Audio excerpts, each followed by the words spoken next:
The BirdGuides Podcast.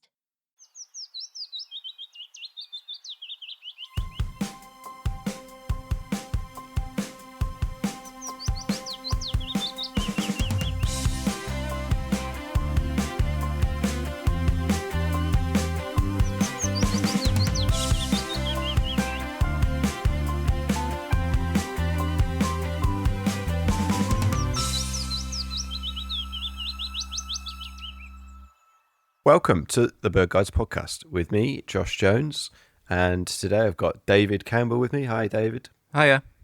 And Ian Lysett here too. Hi, Ian. Josh, how are you doing? Very good, thanks. Today we're going to have a little bit of a chinwag about August birding. What is it that makes August so good for patch birding? Many people laud it as one of the best months of the year, if not the best month of the year for being out on your patch. Today we're going to explore why that is, some of the species you might be seeing, some of the weather conditions to look out for, and various other shenanigans that might help you out in the field over the coming few weeks. So when I say the word August, what do you think, David? I think so much. I think of gulls, waders, terns, seabirds, and insect-eating passerines that the pack is being shuffled with.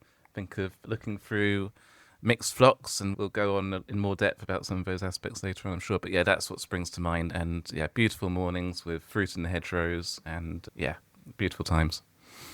Ian?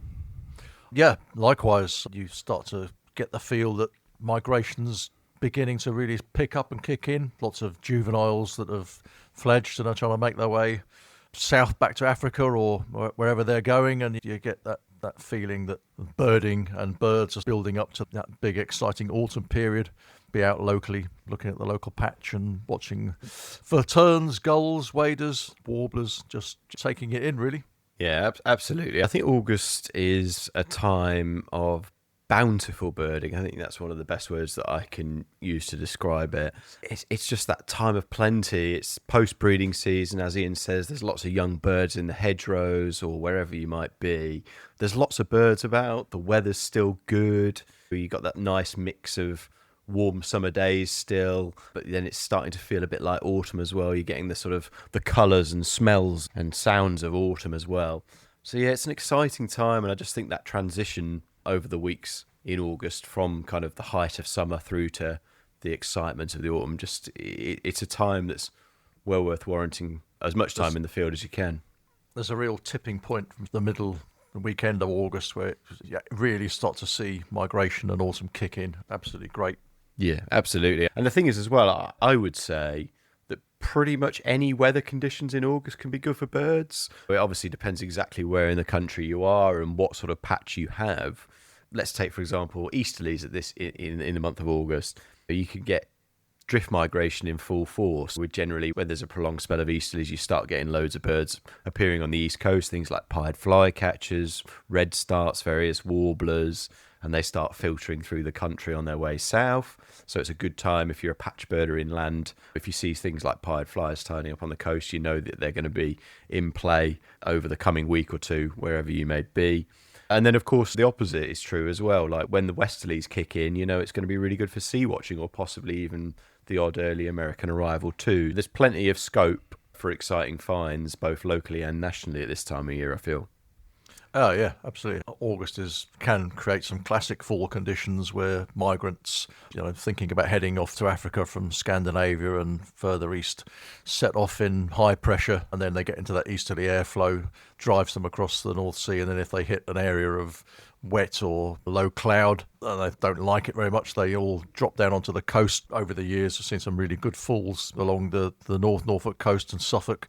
Big numbers of pied flies, redstarts, and of course, the classic autumn migrant that I like to try and see is wryneck, and that's a good one. Turns up sort of last couple of weeks in August if you go out. Even locally, there's a sort of site near me in Epping Forest, Chingford Plain, that is basically looks like it's been designed for wrynecks with sort of ant hills and scrub, hawthorn, rough grass, and we had at least one last year after many years of trying to find one there.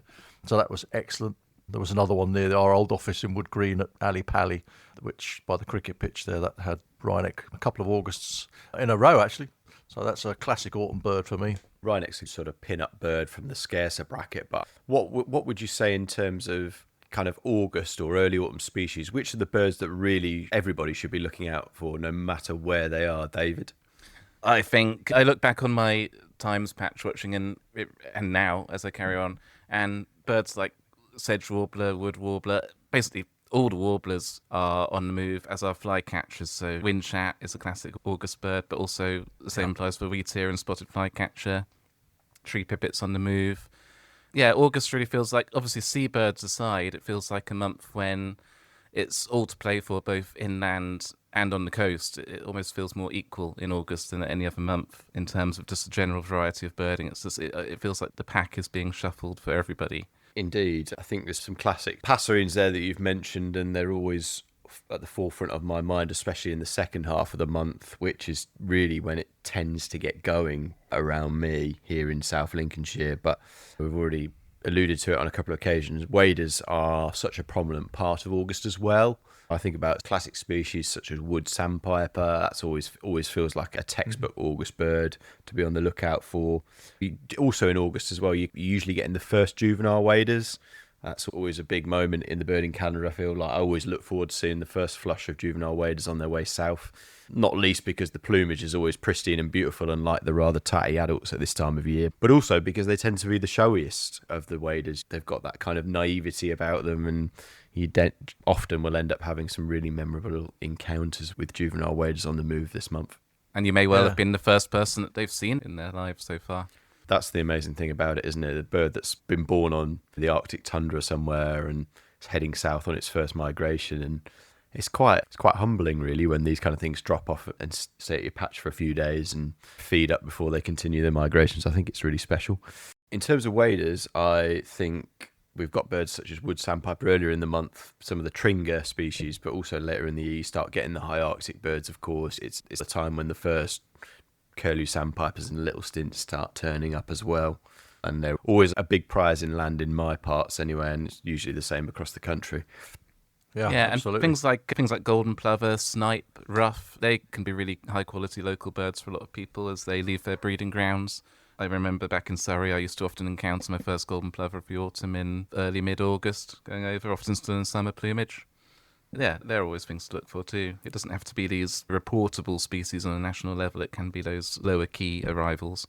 One wader that I really think about when August comes around is Wood Sandpiper.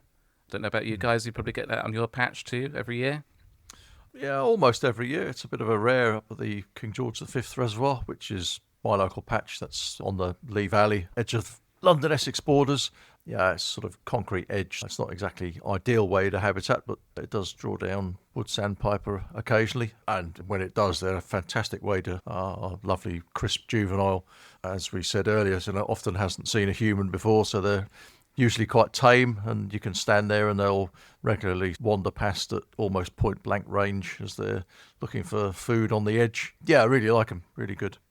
I just love that call. Often the first way I get them in the autumn is hearing that sort of call up in the sky and among the chorus of 3 or 4 green sandpipers, and it's a real pivotal moment each late summer, early autumn. Yeah, it's like a nervous laugh, isn't it? I would actually say juvenile Wood Sandpiper is one of the best waders. I really would. And I feel like we've just been through a really bumper spring for the species, and it's one of the few waders that actually is becoming easier to find, dare I say. I'd agree with that, yeah. Seems to be, yeah. As you said, it was a fantastic spring for them, wasn't it? They were pretty much everywhere in quite big numbers. And you've got some really good local habitat near you, Josh, so I guess it must be almost an expected occurrence for you every time you head out in August.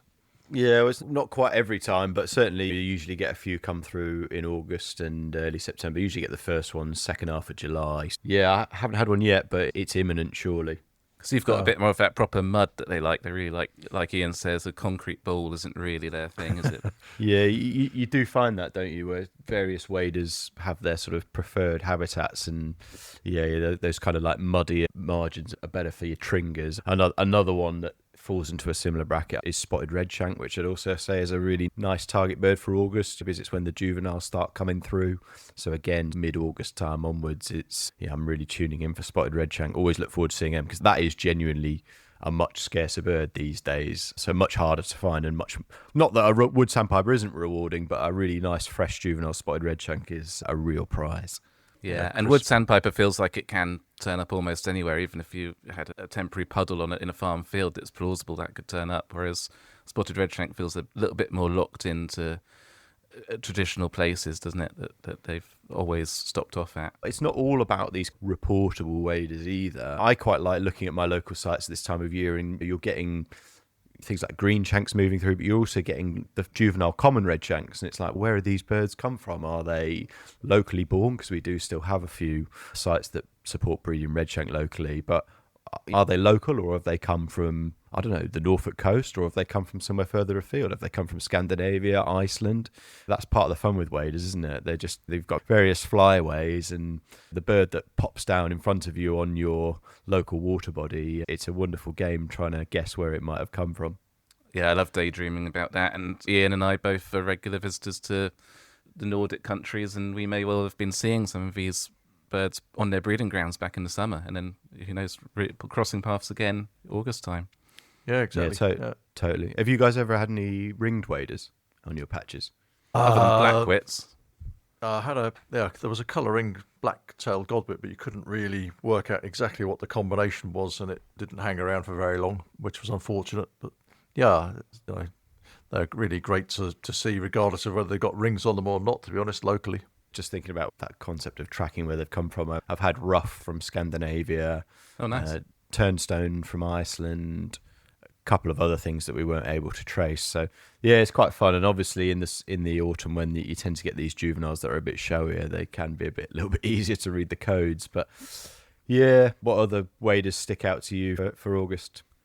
Little Stint and Curlew Sandpiper come to mind, but neither of those species I ever seem to have particular luck with. I pick up wood sandpipers with not too much trouble, but Little Stint and particularly Curlew Sandpiper for me are like hen's teeth, although they do turn up locally, but not found by me. Yeah, the George still gets reasonably good numbers of common sandpipers, and back in the day, greenshank used to be quite common as a passage wader in the autumn, but those days are pretty much long gone now, and greenshank is a bit of a scarcity up there. You would not guarantee seeing a greenshank up there these days, whereas back in the 80s, early 90s, it was a regular occurrence, which is a shame. Yeah, you never know quite what you're going to get. It's always quite exciting when you get to your local patch and scan along and see an obvious wader lurking on the side of the bank or on the causeway, and you think, well, what have we got now? Always gets the adrenaline going a little bit. It's just something about waders as patch birds, isn't there? It's, as you say, and it always sends a flutter of excitement through the body, and even if it is something simple as, I say just, but that's not really the right way of saying it, something like a redshank or a snipe, it's exciting. Oh, yeah, absolutely. They did actually drain the George back in 1990, the North Basin. They took the level right down, and the whole thing was just an expanse of mud and water and creeks, and Wow. What was that like? Oh, it was incredible. It was like Minsmere for a while. More than 20 species of wader up there. Drained it from late July through to early September, so prime wader time. Wow. And yeah, it was a free-for-all. It was just great. I think one day I counted more than 50 common sandpipers, and there were black-tailed godwits, rough green sandpipers, double figures of ring plovers, little ring plovers, curlew sandpipers, had a couple of little stints, wimbrel. It was absolutely superb. The dream. It just shows you how much stuff goes over and doesn't stop. So, of course, when it is full again, it pulls a lot less in, but it does give you an idea of what the potential is to drop in. It makes you wish you could control the water levels at this time of year, doesn't it? Oh, certainly does. They have reduced it a few times over the years where you get a little bit of a muddy edge, and yeah, stuff just goes like a bit of that. Prefer that to concrete. Yeah, indeed. Talking about that idea of what's flying over, we're constantly underestimated. But one species that is, again, quite prominent in August, I find, is wimbrel. You often get quite a few of them, and that's a good sort of flyover bird, isn't it? Always quite easy to detect when they start calling. Yeah, it's a great call, that sort of 7-note whistle. Hello, they'll just hear a wimbrel, and they usually do it again. You go, yeah, and then you scan around for a bit and go, yeah, there we go, and you get one or sometimes a small flock come through. Yeah, brilliant, love it. Yeah, I've had them in all sorts of random places that aren't even wetlands. Always on the cards. Could be a garden tick for a lot of people even. I also find, like, the return migration, you're much more likely to get something good as well. Like spring always feels like a bit of a rush. It's adults on their way to breeding grounds. They don't stop off for very long, or they just keep going straight through. However, in the autumn, there's a bit less pressure on birds to get south, and clearly you've got the inexperienced juveniles going south for the first time. So they tend to stop off at random spots like our local patches a bit more readily, and often will linger, won't they, for several days. Things like you mentioned little stint and curlew sandpiper, they're the birds that I always think of as autumn rather than spring birds. Definitely. Yeah. And Yeah. looking a sort of level up from those, what would be your scarce targets for August? What would you say people should really be hoping for if they're after something that is a bit more nationally significant? Not necessarily a rarity, just the sort of scarce level. Oh, On yeah. the wader front, Yeah, on the wader front. I suppose peck sand is always a possibility. Yeah, definitely. And white-rumped sandpiper appears to have got slightly more regular in recent years. They have almost flocks of them at places like Snettisham last couple of years, haven't they? Oh, on the edge of the wash, yeah. Yeah. No, I think Frampton, Snettisham, Norfolk Titchwell had a couple. absolutely. I would always go along with pectoral sandpiper. That's kind of the bird, we think of it traditionally as a yank, as a North American bird, but actually we know that they come from both Siberia and North America, and they're regular enough that it's probably a feasible target for just about any patch birder that's got a bit of water and a nice muddy margin in the autumn. I mean, clearly it takes a bit of luck, and it's not going to happen every year, but it's always on the cards, I think, and the day it does happen is a day to celebrate, I would say. Definitely. Yeah, absolutely. Yeah. Also on my mind at this time of year, Temmink stint and redneck phalarope. Yeah, true. Yeah. True. Yeah. And I've found the odd Temmink stint and peck sand to date, but yeah, redneck phalarope would be a find tick for me, so hoping that falls this year. Yeah, I found one of those on the George a couple of years ago, I think it was. Oh, nice. That was 1st of September, so not quite August, but near enough to make no odds. So that was good. I have seen a couple of redneck phalaropes up there over the years. So if you've got a big body of water or reservoir nearby, that is a classic August bird that you could go out and have a look for. Yeah, indeed. Well, I think waders are very prominent in August, and I personally would say that it's my favourite family of birds, and I think you'd probably say similar, David. Yeah, it's not all about waders, even though they are a lot of fun to watch. Other water birds are worth looking at this time of year as well. For me, it's, as a bit of a gull enthusiast, it's a great time to be looking through flocks of gulls.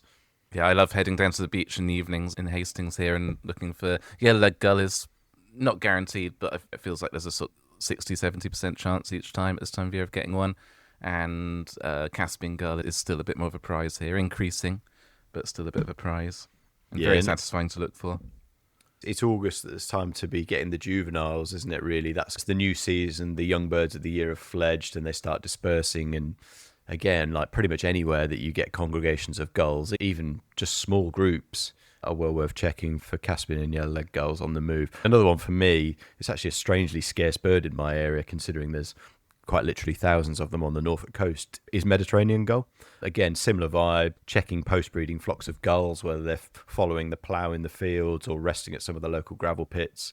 It's always worth checking through groups of black-headed gulls, looking for species such as Mediterranean gull as well. And that can be another good one for ring reading too. You can get some really good stuff out of them.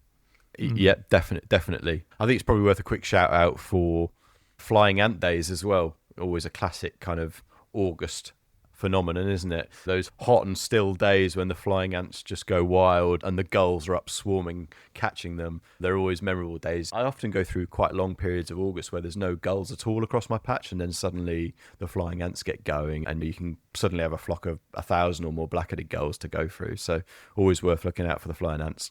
Yeah, and as I say, checking among them for med gull, but also occasionally a little gull, maybe even black tern getting involved. Yeah, definitely. I mean, black tern's another classic August bird, isn't it? Yeah. Yeah, you get some nice black tern action on the George in August with the right conditions. Sort of which are fresh easterly juveniles. winds. Yeah. Indeed, yeah. So I'll be up there tomorrow hoping for a black tern and a wader or two. Yeah. One recent fond memory of mid-August birding was 2023 for me, and I had a really lovely flock of 11 black terns on the patch that day. It was just one of these classic sort of warm August days with easterlies, just quite muggy, and the black terns were just there all day, flying around calling. I actually waded into the lake with the camera and had them feeding all around me at one point. It was, Wow. yeah, fond memories. Great stuff. And gargany as well is another one. I know it's turning the page a little bit, but talking about wetland birds, I usually do better for gargany at this time of year than I do in the spring. I find that spring birds in my local area just don't stick around. It's pure luck if I bump into them, but here come August, I can go to any of my local wetlands and feel like there's a fair chance that there's going to be a gargany among the ducks. Yeah, definitely. Definitely. I think it's one to search for amongst all the teal, isn't it? You've got big flocks of teal. You're looking for that slightly larger bird with the slightly more contrasting head pattern. It's quite a good time of year to be learning about the differences in aging and sexing birds, and like gargany is a good example. For example, I think Dan Owen wrote something nice about gargany in the August issue of Birdwatch, didn't he? About how to age and sex gargany. So that's a fun element that you can introduce to your patch birding at this time of year. It is that species that I've got in front of me, but is it a bird that's born this year or is it an adult? And what sex is it? If you can age and sex a bird, that's just a nice fun element to add to your birding at this time of year. Yeah, they're a challenge. Always helps if they flap their wings. Yeah, indeed. Yeah. Is there anything else that jumps out of you? What about sea watching? I was going to say it's a seabird, but one that can be in play for inland birders as well is Sabin's gull. Seems to turn up inland now and then in August. It seems if you have a big reservoir as a patch, then August is basically the time to look out for Sabin's gull. And of course, at the coast, sea watching, like you say, that's a species that becomes something you definitely want to be looking for. And you can, with the right conditions, you can get nice little flocks of post-breeding birds going past Cornwall and Wales, Western Scotland sometimes. Yeah, I think it's ultimately that August is the best all-round month for sea watching, isn't it? You've still got the kind of what we'd class as early season species showing in good numbers earlier on in the month, things like Wilson's storm petrel, Corey's and great shearwater. But then as the month progresses, species such as Sabine's gull, as you mentioned, David, come into play, but also your leeches, storm petrels, grey phalaropes, long-tailed skewers, and the like as well.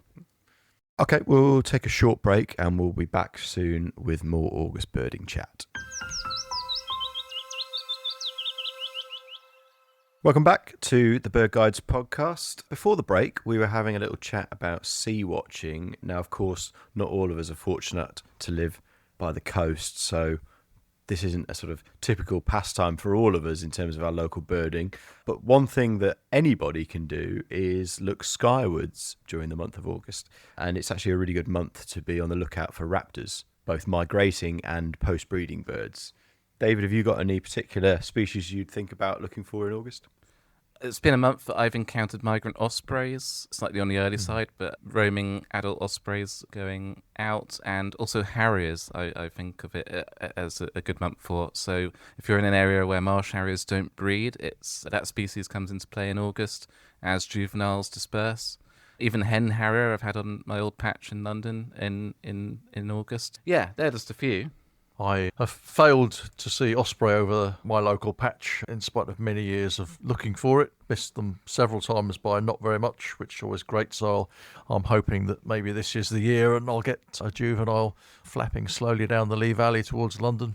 But yeah, things like hobby, you always think of whizzing around eating dragonflies and chasing hirundines. That's always a good local patch bird. And of course, as you say, harriers are rare in the local area, but they do occasionally go over. Presumably you're looking for things like honey buzzards and the like in your zone, Josh? Not quite. Honey buzzard is still a very rare bird, but I mean, August is, of course, a good time for that species. You know, as adults start moving south, there are a few records of them locally. But yeah, certainly osprey is the one that I really think of at this time of year, partly because it can go over just about anywhere, but obviously around us, we're very lucky to have a lot of pits where they will often stop off on their migrations and sometimes spend several weeks. Birds often turn up in August, but then will linger long into the autumn. But yeah, raptors, any sort of warm day, it's always worth, especially if you work from home and you've got a nice big window that you can stare out of, always worth paying attention to the skies at this time of year. But of course, it's not just raptors that fly over. It can be a good time for vismig, and by that visible migration, thinking about species, various passerines, great month for yellow wagtails going over. And they seem to pick up as August goes on.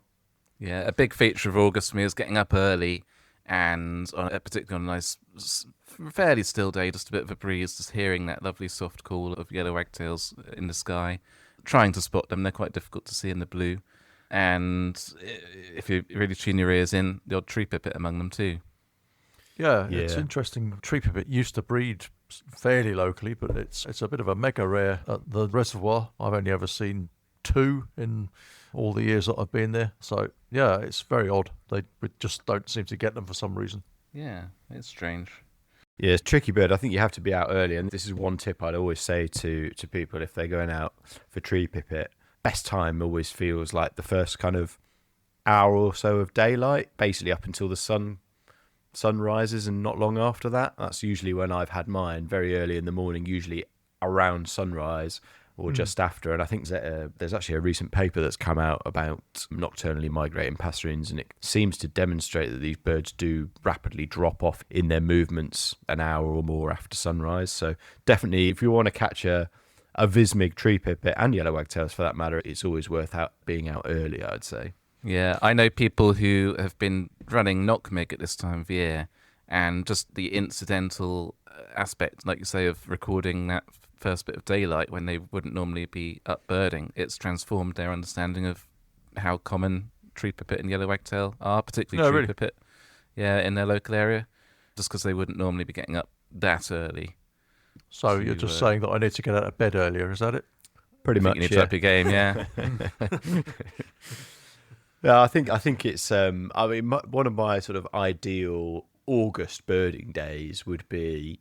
It's going to be a nice warm day. There's a bit of a light breeze, as David described earlier.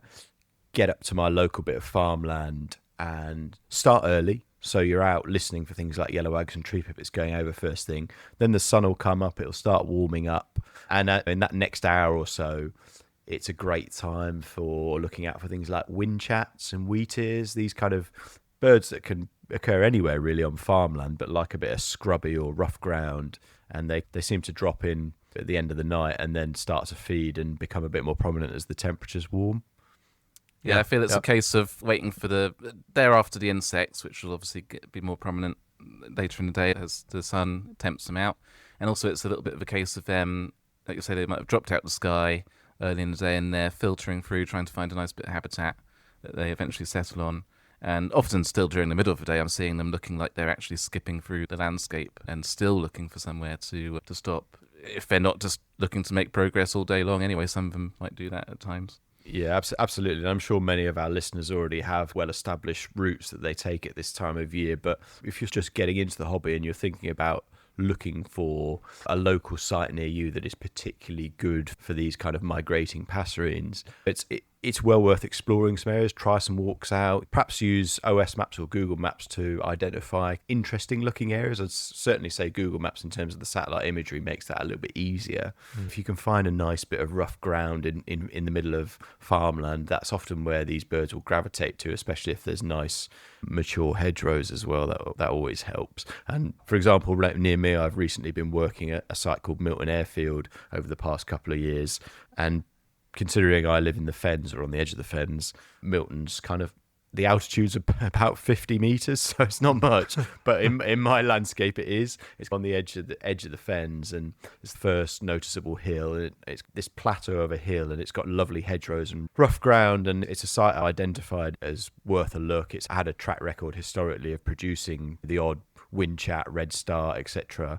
And I've been watching it quite regularly over the last couple of years, and it's really been quite fruitful. I've had a lot of reward out of it. Nothing scarce, but just classic August birds. So things like tree pipit, Whinchat, common red starts, spotted flycatcher, all these kind of birds. Lots of mixed flocks in the hedgerows to search through. So you're looking for things like various warblers.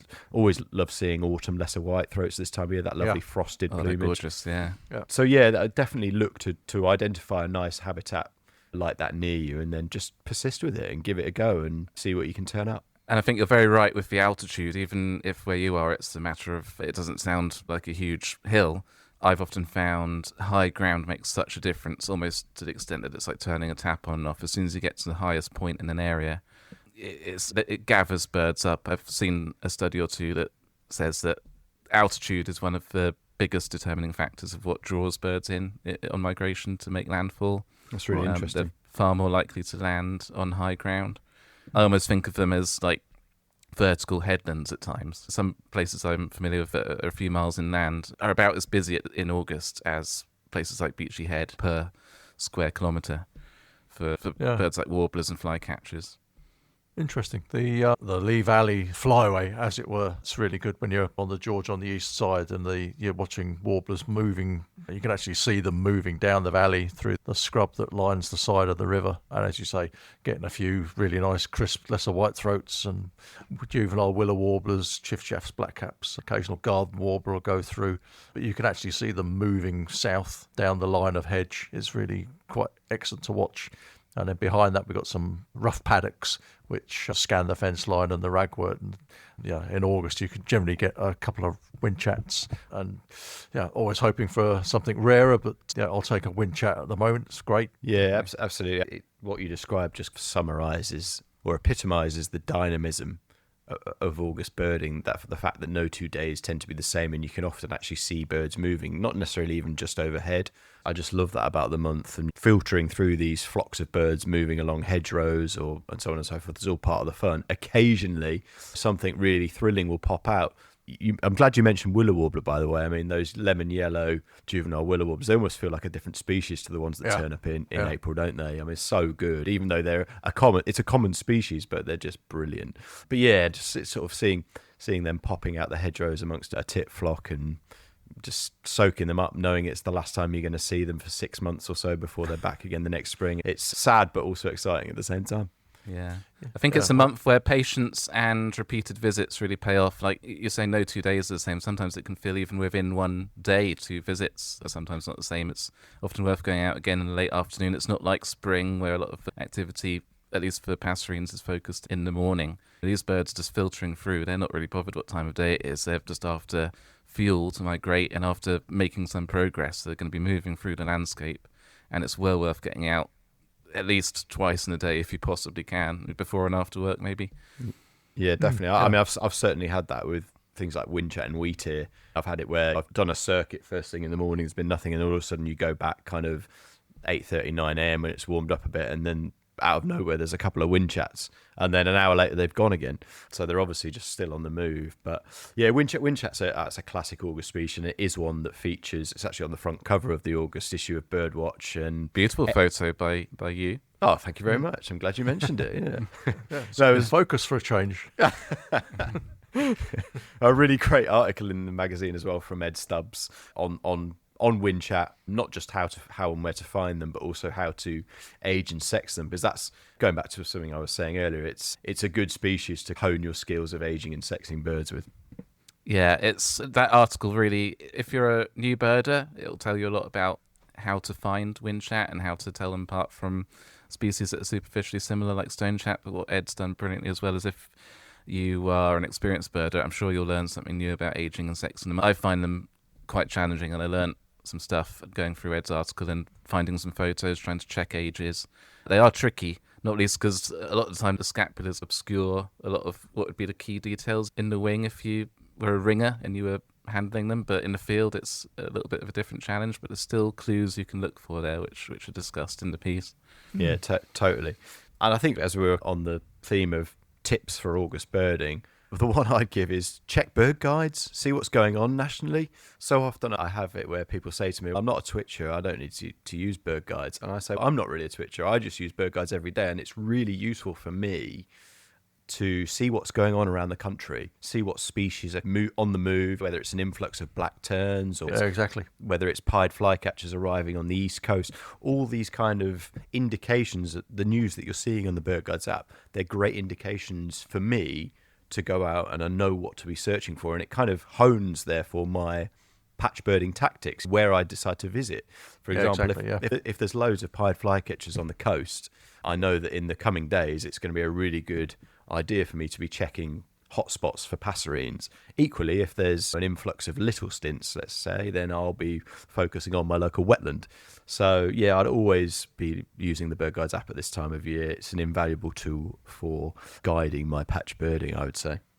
I find exactly the same. Often, like you say, after pied flycatchers, and wood warbler is another one. If they're reported at Spurn or on the North Kent coast or in Norfolk, I know, get checking those tit flocks, which, is really a tactic that pays off at this time of year.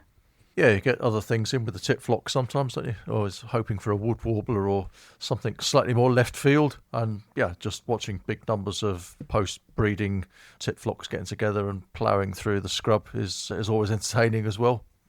It's a profitable time of year to be doing that. Obviously, way more than winter, because in winter it's nice. You can get the odd nuthatch, tree creeper, maybe even a lesser spotted woodpecker. But August, migrant birds, sometimes quite surprising ones, can be tagging along, like flycatchers, wood warbler I found once or twice in titflocks inland. And yeah, lesser spotted resident birds like lesser spotted woodpecker can even get in there at that time of year too. That's all right for you southerners, but lesser spotted woodpecker's a bit of a pipe dream up here these days. But it's becoming that way here too. Yeah, it's a bit difficult locally as well. Epping Forest used to be not easy, but relatively straightforward for lesser spot, but not anymore. I think there was one drumming in Wanstead earlier in the season, but I haven't seen one in the forest for several years now. They are still in there, but they're really difficult to get hold of. Yeah. And I'd say August is like the second chance. Like in years where I've not really got round to looking for them in the spring or not had any luck, August is like, obviously it's a bit more of a wild card. It's a bit less certain, but when I'm in areas where they are, I'm always thinking one could be among all these tits and nuthatches and tree creepers if I'm in a nice woodland. Yeah, absolutely. I mean, August, so much to go out, so much to see, so much to do. It's a fun month, and I often find myself thinking I wish there were more hours in the daylight at this time of year, because it's just when you're trying to bird alongside work, you just want to be out in the field all the time, especially when the weather's good and there's lots of stuff on the move. Finally, before we wrap up today's pod, I just wanted to throw it out to you guys in terms of kind of particularly fond personal memories of August birding. It doesn't necessarily have to be on your patch, but let's talk about patch first. David, what about you? Anything that particularly stands out for you? I've picked out 3 representing different kind of eras of my patch birding. So one was a quail, which isn't a species we've talked about, but that was at my patch in Surrey, Cannons Farm on the edge of London, in late August. And at the time, that was the first real chance people in Surrey had to hear that species for, I think, a few years. It was quite a big deal in Surrey at the time. Just to show it can, as well as stuff we've talked about, it can throw things that you might otherwise think it's a bit late for. Wasn't thinking of quail at the end of August, and yet one was singing. And there's another time you actually helped me out, Josh, because Sabin's gull turned up at Beddington, like I said earlier, August, great month for those. So again, a South London site I went to a lot. I'd missed 3 juveniles one October a few years before when I was in school, and an adult was found on the South Lake in August on I think just a normal kind of day of scattered cloud. And you covered me while I was doing the bird sighting service for BirdGuides, so you gave me a few hours off to go and see that, so you kept things running. Classic me, so selfless as always. Yeah. Absolutely. Yeah, can always count on you. And more recently, a couple of years ago, August 2024, Ian alluding earlier to these temporary kind of incidental changes to habitat that are almost like reserve management, but not with that intention in mind whatsoever. Locally at Scotney Gravel Pits, which is near where I live now in East Sussex, excavations there timed perfectly with August movement for waders, and it was really incredible. I didn't find any of these myself, but went over there and got involved, and there were 20 to 30 green sandpipers, several wood sandpipers, little stint, Hemming stint, pectoral sandpiper, all that just in one session. Amazing. So that's my slightly fresher in mind August highlight. Nice. What about yourself, Ian? I've never found anything really rare in August. I think one of the highlights was on the George a few years ago. It was a hot August day, and there's no shelter on the George at all. And I sort of ummed and ahed as to whether I could be bothered to go up there, because I didn't expect to see anything or find anything. And I got up to the causeway and was about to give up, having seen the standard half a dozen common terns. And then I looked down to my right, and there was an absolutely pristine juvenile little stint. And Beautiful. So it was straight out of the box, fantastic. So I went back round by about 50 yards and went over the fence and sort of sat down actually in by the edge of the basin. And this stint, clearly, as we said earlier, had never seen a human before, and it almost walked over my feet. It was Amazing. It was a superb encounter. Yeah, absolutely brilliant, very memorable. Yeah, that would be one of my big August highlights. You, Josh? Ooh, I had to pick out a few. Waders seems to be the common theme here. Late August 2022. That's a recent one for me. It was a great year for waders on my patch. There was some good habitat. It was quite a dry year, so the water level had dropped, and we had a really nice margin on the lake, one of the lakes at my patch, and I had a flock of 8 different species of wader gathering on one really small island. Oh, wow. It was just mind-boggling. It was one of those pinch me moments, really. So in this flock were curlew and wood sandpipers, common sandpiper, common snipe, little ringed and ring plovers, ruff, and dunlin. Wow. And they were all there together on this small island. It was just surreal. There were only 1 or 2 of each species, but it was just one of those moments where, for whatever reason, this small island was just particularly good feeding, and everything had converged on it. And you're looking at these birds. There was maybe about a dozen or so birds there in this 8 species, and you're kind of like, I wonder where you've all come from, you know? where some are probably from Scandinavia, maybe some are from northern Britain, some are from Iceland. The little ring plovers probably quite local. But yeah, I even managed a photo of 5 species all together in one shot, which was really cool. Yeah. So that was a lot of fun. I mentioned that black tern flock a little bit earlier in the pod, but also I'd just give a shout out to passerine wise to Milton Airfield, which is the site I mentioned earlier. I had one day in late August 2024, classic warm late August day. Got there early, tree pipits and yellow wagtails going over first thing, couple of tree pipits and about 15 or so yellow wags. As it warmed up, had 2 common red starters in the hedges, drawn to them by their sort of classic wheat calling, which sounds a bit like a willow warbler, but not quite. So yeah, they were really shy and hard to see, but occasionally you just get a reddish tail. And then had Whinchat as well. And then actually one of the highlights, not the rarest bird of the session, but the highlight for me was flushing a grasshopper warbler. Oh, wow. Yeah, it's a bird that I don't see much of really at all in my area these days, sadly, but it's always a bird that I expect to see, or more accurately hear, in April when birds are moving through. But yeah, to get an awesome bird was really fun, and it was like just walking through this rough grassy field and flushing one a bit like you would a rare locustella when you're up in Shetland or something. So it was really exciting to see it in that context.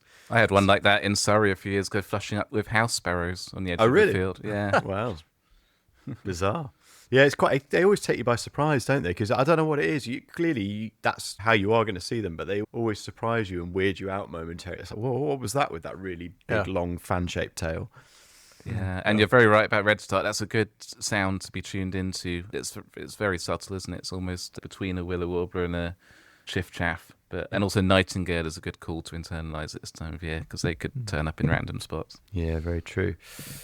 Lots of fun August birding anecdotes there, and hopefully a few handy tips as well for listeners. That was really fun to recap on August, and I'm actually really looking forward to the coming month now as well. It's going to be an exciting one. Hopefully some year ticks and some really good birding to follow. But yep, thanks for listening and thanks for tuning in. As always, you can like and follow us on various social media platforms. You can tune in to birdguides.com/podcast for everything we do. And yeah, we look forward to seeing you again soon. See you later. Cheers. You have been listening to the Bird Guides Podcast. For the latest and best birding content, visit birdguides.com.